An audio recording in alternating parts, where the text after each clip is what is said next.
Bom dia, igreja, a paz seja convosco, amém? Vamos a mais uma videoaula sobre o livro de Efésios e o tema de hoje fala sobre eleição e predestinação. Saudades de vocês, hein?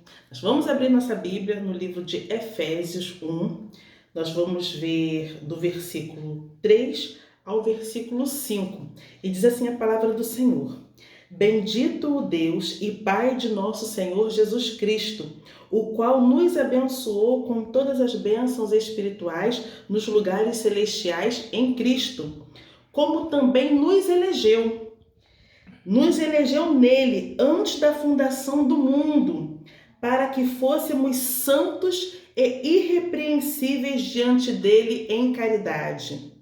E nos predestinou para filhos de adoção por Jesus Cristo, para si mesmo, segundo o beneplácito de sua vontade. Amém? Estes 3 versículos trazem grandes verdades para as nossas vidas. E, na verdade, nós vamos falar sobre 2 aspectos super importantes da salvação, que é a eleição e a predestinação. Bom, são 2 temas muito importantes, né? E vamos começar falando do seguinte: a eleição e a predestinação são termos importantes para a compreensão da salvação, para você compreender por que você foi salvo. A eleição tem a ver com a escolha de Deus para nossas vidas, porque, como diz a palavra, né, no livro de João, não fostes vós que escolhestes a mim, mas eu vos escolhi a vós e vos nomeei para que vades e deis fruto e vosso fruto permaneça. Ele nos escolheu, ele nos elegeu. Então tem a ver com a escolha de Deus para o ser humano. E a predestinação tem a ver com que caminho, com que destino esse eleito vai seguir. Aquele que escolheu ao Senhor, ele está predestinado à vida eterna. Ele está predestinado a morar com Cristo eternamente. Isso não quer dizer que Deus fez uns para ir para a glória e Deus fez outros para a condenação eterna. Não é isso. Agora, como diz no livro de João, ainda, primeiro capítulo, a todos quanto o receberam, deu-lhes o poder de serem feitos filhos de Deus, aos que creem no seu nome. Então, aquele que crê no nome do Senhor Jesus, aquele que o recebeu, ele automaticamente ele foi eleito por Deus. Ele é um filho de Deus por adoção, um outro tema a qual nós falamos aqui, a qual foi declarado no capítulo 5, no versículo 5, e nos predestinou para filhos de Deus. Porque se nós somos filhos, Jesus Cristo era o único filho de Deus. E através do sacrifício de Jesus, ele nos fez com que todos nós fôssemos adotados por Deus. Tivéssemos o direito de sermos chamados filhos de Deus. E como filhos, somos também herdeiros. Herdeiros da glória. Herdeiros da vida eterna. Bom, a dádiva da eleição, ela precede a nossa existência. Porque tudo isso ocorreu antes da fundação do mundo. Nós vamos levantar 3 perguntas que vão ser fundamentais. Primeiro, Paulo menciona 3 aspectos dessa escolha. Em quem fomos escolhidos? Por meio de quem fomos escolhidos? A resposta já foi dada, na verdade, através de Jesus Cristo. Por meio de Jesus Cristo, nós fomos escolhidos. Né? Ele é o veículo, ele é o caminho, ele é o intermediário. Né? Por isso que a Bíblia ela é cristocêntrica, tudo fala sobre Jesus. Né? Em que tempo se deu essa escolha? Quando ocorreu essa escolha? Quando é que nós fomos escolhidos? A Bíblia fala que antes da fundação do mundo, nós fomos escolhidos por Deus. Que coisa maravilhosa! Você não é obra do acaso. Você não é fruto simplesmente da união de um homem e de uma mulher. Você foi escolhido, planejado por Deus. E para quê?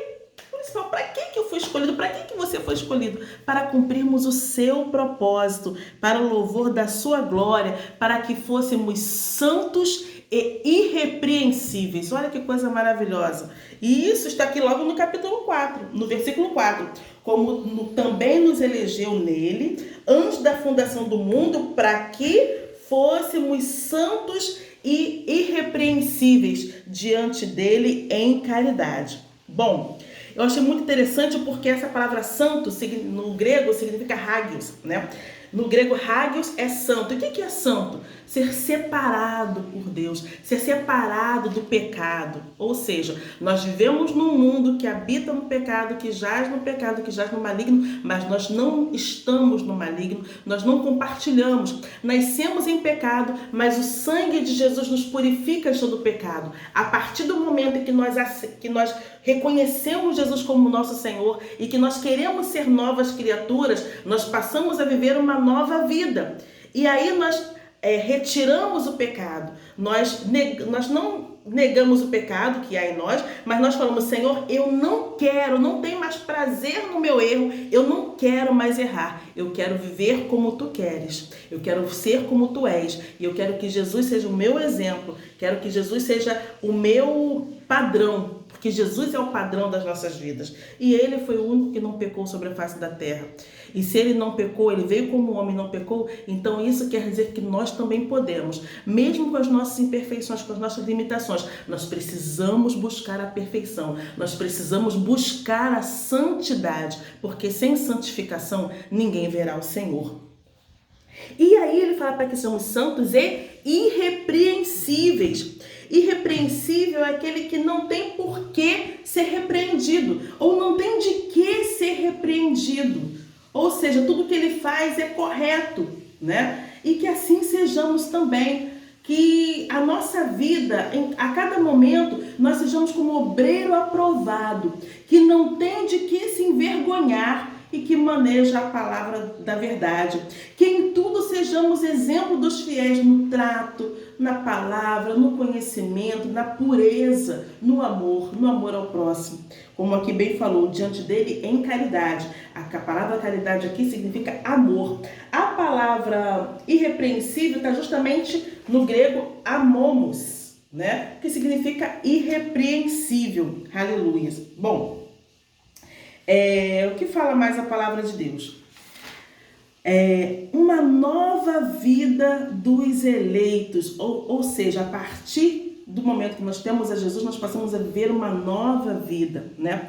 O tema é apresentado com exortações contra a velha conduta, ou seja, a partir desse momento, nós não vivemos um velho homem, nós não participamos mais das coisas que o velho homem participava, nós vivemos uma nova vida, ou seja, nós não mentimos mais, não furtamos mais, nós não falamos mais palavra torpe, nem de amargura, nem de ira. Abra o livro de Efésios 4, versículo 22. Vamos dar um passeio pela Bíblia rapidinho. Efésios 4, 22 fala o seguinte,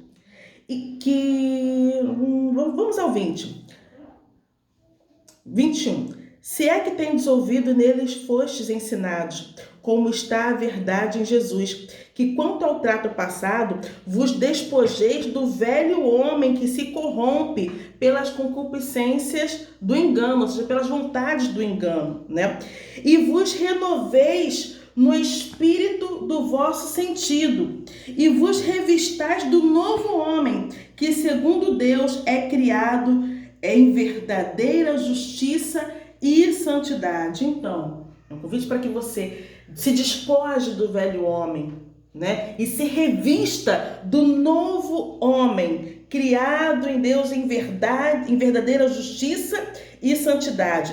Pelo que deixai a mentira e falai a verdade, cada um com o seu próximo, porque somos membros uns dos outros.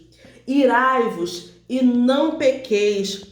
Não se ponha o sol sobre a vossa ira. Ou seja, nós podemos até nos irar, mas não deixe o sol se pôr sobre a sua ira, ou seja, mantenha a calma, mantenha o equilíbrio, não deixe essa ira durar de um dia para outro, que haja perdão, perdoe, né? E peça perdão também.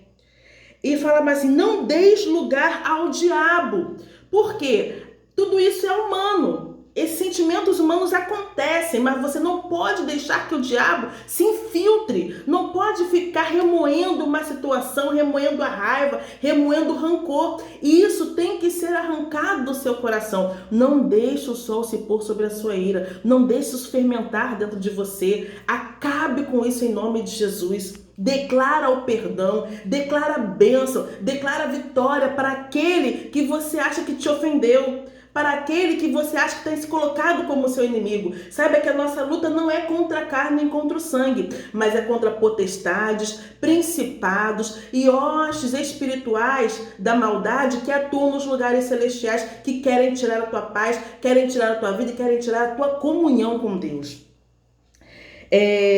Aquele que furtava, não furte mais. Antes trabalhe, aleluias, antes trabalhe, glória a Deus. E assim, gente, por diante, leiam o capítulo que está em Efésios 4, do 22 até o 32, em nome de Jesus. Amém? Os privilégios, vamos lá, falando sobre a predestinação. Predestinação para os filhos de adoção. Fiquei ceguinha, igreja, pela claridade. O termo grego, né, para predestinação é proorizo, né, que significa predestinação. Ele significa, ou seja, predeterminar. O que é predeterminar? Determinar antes, né? Então, Deus nos predeterminou para a salvação? Sim. Como foi falado, a todos quanto receberam, deu-lhes o poder de serem feitos filhos de Deus. E se é filho, é herdeiro. Não quer dizer, de modo nenhum, que Deus fez um para ir para o céu e outros para ir para o inferno. Não é isso. Mas a predestinação tem algo a ver com algo muito interessante, que é uma característica de Deus, divina, que é a presciência.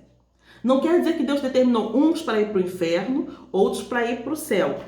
Mas quer dizer que ele, pela sua presciência, pela sua onisciência, porque ele sabe todas as coisas, ele sabe passado, presente e futuro. Então ele já sabe tudo o que vai acontecer. Ele sabe aqueles que vão se salvar e aqueles que não vão. Não quer dizer que ele determinou aqueles que vão se salvar ou aqueles que vão para o inferno, não. Mas ele deu um caminho, é o livre-arbítrio. Se você o receber, você está destinado à vida eterna. Quero que isso fique bem frisado na nossa vida, na nossa mente. Deus não fez uns para a vitória e outros para a derrota, para a perdição. Não. Mas Ele deu o livre-arbítrio. Se você quer, Ele está com braços abertos para te receber. Se você quiser, se você reconhecer a Jesus como o único e supremo Salvador e seguir o seu caminho, obedecê-lo, seguir os seus propósitos, você está predestinado à salvação. E aquele que não quiser, infelizmente, está predestinado à perdição eterna. Bom, mas que você escolhei hoje a quem servais. Eu, porém, minha casa declaro como Josué, servirei ao Senhor. Bom, e fala mais o seguinte, né? A eleição é a escolha feita por Deus em Cristo Jesus de um povo para si mesmo. E a predestinação abrange o que acontecerá ao povo escolhido por Deus, como já foi declarado aqui. Filhos por adoção. Paulo é o único escritor no Novo Testamento, né, que emprega o termo adoção. Está lá no livro de Romanos 8:15, versículo 15, versículo 23, tá bom? No capítulo de Gálatas 4, versículo 5, né? E Efésios 1:5 falam sobre esse termo, adoção, né? Essa prática não tinha muito a ver com o sistema judaico legal, né? Sistema legal judaico. Mas era comum entre os romanos a prática da adoção, né? Era muito comum entre os romanos e também entre os gregos, né?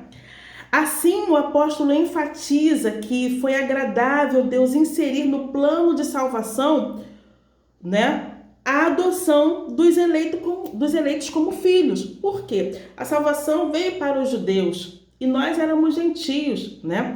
Mas Deus, através dos judeus, veio a salvação para todo mundo. né? Eles eram escolhidos e nós éramos gentios, né? Mas a salvação era para todos. Deus apenas escolheu um povo pelo qual viesse a salvação para todos, ok? Ele ainda assinala que o amor foi o que moveu o Pai a nos adotar. Nós fomos adotados por amor. Efésios 2, 4 e 5 fala o seguinte: mas Deus, que é riquíssimo em misericórdia, pelo seu muito amor com que nos amou, estando nós ainda mortos em nossas ofensas, nos vivificou juntamente com Cristo, pela graça sois salvos. E olha que coisa interessante, pela graça sois salvos, né? Existe outro versículo que fala, pela graça sois salvos, por meio da fé. Isso não vem de vós, é dom de Deus. Não vem pelas boas obras, para que nela nós não venhamos dizer, olha, nós fomos salvos porque nós fizemos boas obras, para que nós não venhamos nos vangloriar. Mas vem do Senhor, é dom de Deus, porque Ele nos escolheu, Ele nos deu a sua graça, e a partir da sua graça, graça significa favor não merecido, porque nós estávamos mortos em nossas ofensas, nós estávamos mortos em nossos pecados, estávamos destituídos da glória de Deus, porque todos nós pecamos, mas com seu amor incondicional, Ele nos envia o seu Filho, para que todo aquele que nele crê não pereça, mas tenha vida eterna. O seu Filho para vir como homem, porque somente um homem poderia tirar a terra das garras de Satanás, poderia tirar, libertar o ser humano do jugo da morte. Porque Deus deu o mundo para o homem, porém o homem deu de bandeja nas mãos de Satanás, porque Satanás não precisa de uma porta aberta, ele não precisa de convite, ele precisa de uma brecha para entrar. E a brecha que Satanás encontrou foi justamente a desobediência do homem, né? Deus deu uma ordem, olha, comei, lá no livro de Gênesis, comei de todas as árvores que tem no jardim. Imagina um jardim maravilhoso, um paraíso que Deus tinha feito para o homem. E Deus deu uma ordem muito interessante, olha, vocês podem comer de todas as árvores. E a Bíblia fala que no meio do jardim haviam duas árvores. No meio do jardim haviam duas árvores especiais, né? Uma era a árvore da ciência do bem e do mal e a outra era a árvore da vida. Só que o impedimento era apenas de comer a árvore do bem e do mal, da ciência do bem e do mal. A árvore da vida era possível comer a qualquer momento, a cada instante. Mas o ser humano, infelizmente, criou o olho naquilo que não era para ser comido. E o problema não estava justamente na ciência do bem e do mal, porque o bem, todo bem eles já conheciam. Deus vinha visitar Adão toda virada da noite. Todo bem era Deus. Adão já conhecia. Faltava-lhes conhecer o mal. E isso, sinceramente, não fazia nenhuma falta. E é isso que Satanás faz muitas das vezes. Ele coloca uma curiosidade, ele coloca um desejo em algo que na verdade não vai nos fazer falta nenhuma. Não vai te fazer falta nenhuma trair, adulterar, roubar. Mas infelizmente ele quer trazer para a nossa vida, quer que nós mesmos tomamos posse daquilo que vai nos fazer sofrer. E aí Deus colocou aquela ordem, olha, não comam da árvore da ciência do bem e do mal. E infelizmente todos conhecem o final da história, porque Eva se apossou da árvore, deu do fruto a Adão, e aí todos conhecem a história de como o pecado entrou no mundo através da desobediência de ambos. E aí, como o homem deu através do salário do pecado é a morte, a desobediência, pecado, Satanás entrou no mundo. E o que aconteceu? Com ele a morte. E aí apenas um homem poderia tirar o mundo das mãos do diabo. Apenas um homem poderia vencer a morte. E esse homem foi Jesus Cristo, que se deu por cada um de nós. Bom, e nos fez ser filhos de Deus, né? Não apenas criatura, mas filhos de Deus. Deus criou o ser humano para estar em comunhão com Ele, como já foi dito, mas o pecado fez criou um abismo entre Deus e o homem, porque Deus não compactua com o pecado. Deus não, onde tem pecado não está Deus, você pode ter certeza disso. Então houve um afastamento de Deus, houve um abismo entre Deus e o homem. E justamente Jesus Cristo veio para religar. A gente faz até a alusão que Cristo morreu de braços abertos para que religasse o homem a Deus, né? Em Cristo, o Pai reconciliou-se com os homens, né? E deu a permissão que os homens se reconciliassem com Ele. Adotando como os escolhidos, né? Nesse sentido, o apóstolo Paulo usa uma analogia da adoção na sociedade romana, em que o filho adotado recebeu o direito ao nome, aos bens de quem adotava. Porque isso até na nossa lei vigente, na nossa lei brasileira, é assim. O filho adotado, ele tem todos os direitos do filho legítimo. E isso a gente pode falar realmente, o filho único era Jesus. Então, todos nós somos co-herdeiros com Jesus. Essa palavra co na frente, esse prefixo co, significa herdeiro junto com Jesus. Assim como Jesus tem direito a toda a glória, nós também teremos direito, porque somos filhos adotivos, adotados, e como filhos temos direito à salvação. Temos direito à vida eterna, temos direito à mansão celestial. Aleluia, a qual Ele tem preparado para cada um de nós, né? Igualmente da filiação divina, Deus predestinou as bênçãos de um novo nome e de uma nova imagem, a imagem de Cristo aos eleitos. Então Deus concede a redenção e a remissão dos pecados, aleluia, e restabelece a comunhão com o pecador, dando-lhe o direito de clamar Abba Pai, como está lá em Gálatas 4:6. Isto é, o direito de ter intimidade com o Pai. Note uma coisa interessante, quando Jesus Cristo estava sendo crucificado, né?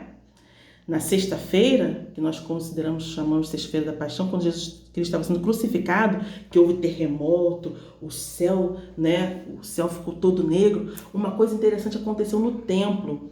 O véu do templo, a cortina que separava o lugar santo do lugar santíssimo, né, se rasgou de alto a baixo. O lugar santíssimo é um local que somente o sumo sacerdote poderia entrar uma vez por ano, por ali oferecer sacrifícios a Deus por todo o povo, né, pedindo perdão pelos pecados do povo.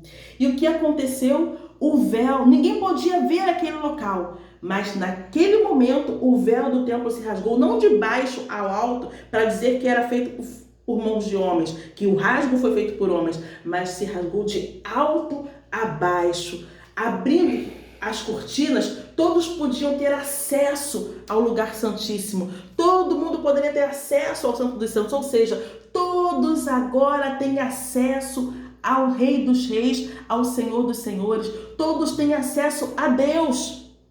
Hoje você não precisa de um sacerdote ser um intermediário da sua oração. Hoje nós temos um intermediário, aleluias, glória a Deus. Nós temos o Espírito Santo que intercede por nós com gemidos inexprimíveis, aleluia. E Ele leva a nossa oração a Deus através de Jesus Cristo, aleluia. Glória a Deus, que é o nosso mediador. Aleluias. E Ele nos faz co-herdeiros. Romanos 8,17, nós vamos ler rapidinho essa passagem para a gente terminar, porque esse vídeo já está muito longo.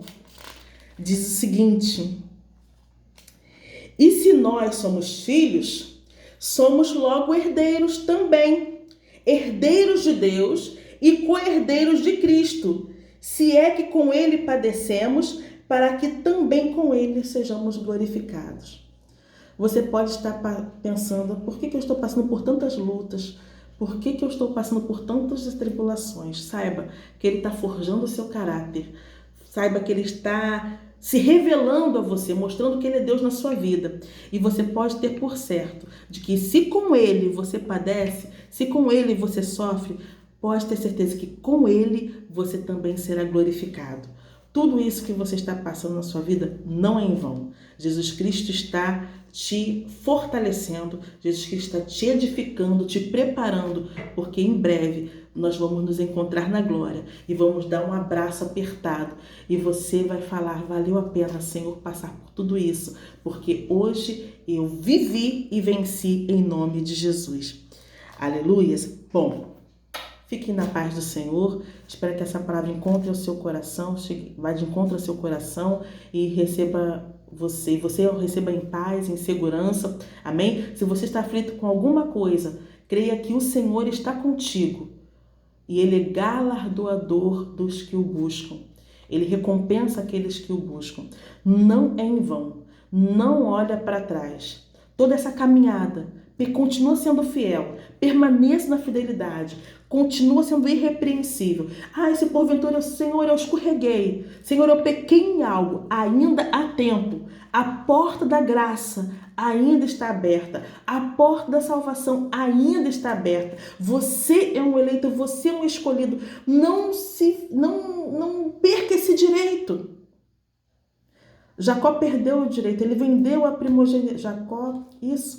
Esaú vendeu a primogenitura para Jacó por um prato de lentilhas. Quanto perdendo a sua salvação por tão pouco? Por um prato de lentilhas. Quantos perdendo a sua salvação por uma mentira? Perdendo a sua salvação por um adultério? Perdendo a sua salvação por falar mal do outro? Quantos perdendo a sua salvação por tão pouca coisa? Então, no nome de Jesus, o Senhor está nos dando a oportunidade de nos voltarmos para Ele. O Senhor está nos dando a oportunidade de nos rendermos aos seus pés e falar: Senhor, eu não tenho prazer no meu erro nem no meu pecado. Me renova. Eu sou lavado e remido no sangue de Jesus. Me renova, Senhor, que eu possa ser como Tu queres. Que eu possa verdadeiramente exalar o Teu perfume. Que eu possa ser um novo homem, uma nova mulher. Em nome de Jesus. Amém? Fiquem na paz do Senhor. Beijo, amada igreja. Segue a aula com o próximo professor. Que Deus abençoe a todos em nome de Jesus.